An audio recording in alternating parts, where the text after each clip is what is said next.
السلام علیکم مینوال امید کوم چې تاسو په ټولو روغ جوړ بوئ. عزتمن په کارډلنګ کې د کبډۍ په میدان کې په مقابله کې عزتمن امیر جان ډېر صاحب بې دردۍ سره مړ شولو. راځئ مینوال هغه ویډیو تاسو موږ سره کتلی شئ. تاسو تر اخره پورې وګورئ چې تاسو ته پوره معلومات در ورسیږي.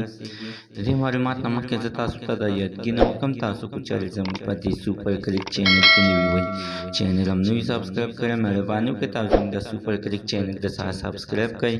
خوا کې ورسره د ټلۍ نشان وواچوئ. هر یوه نوې معلوماتي ویډیو تاسو ته په اسانۍ باندې در ورسیږي. عزتمنو وروسته ورته دغه شانتې کارونه مخې ته راځي او هر یو کس عزتمنو د ګیمونو شوقین دی. هر یو کس وایي چې زه یې هر یو ګیم سره شوق ولرم. تېره ورځ عزتمنو په کارټننګ کې د صوابۍ اوسېدونکي امیر جان څنګه د کبډۍ یو غټ شوقي و. د به عزتمنو د ده موبایل چې وکتلی شو نو د ده په موبایل کې ټول د کبډۍ ویډیوګانې وو. د دغه د ویډیوګانو نه او دغه نه عزتمنو د کبډۍ سره شوق پیدا شوی.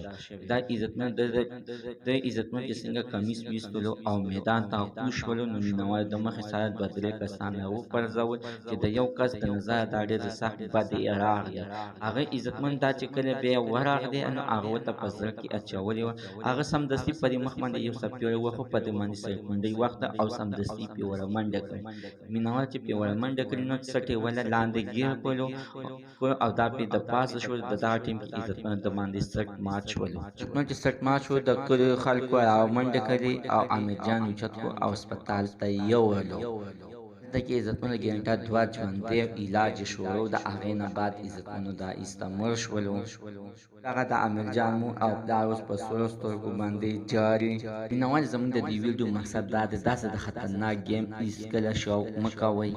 عزتمنو چې دا اوس هغه کس سره مقابله خو نشي کولی او بیا هم شوق لري او ورکوشي.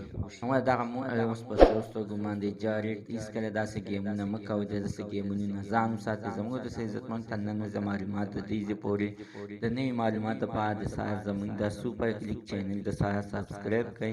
خوا کې ورسره د ټلۍ نشان ووهئ چې هر یوه نوې معلوماتي ویډیو تاسو ته په اسانۍ باندې در ورسیږي.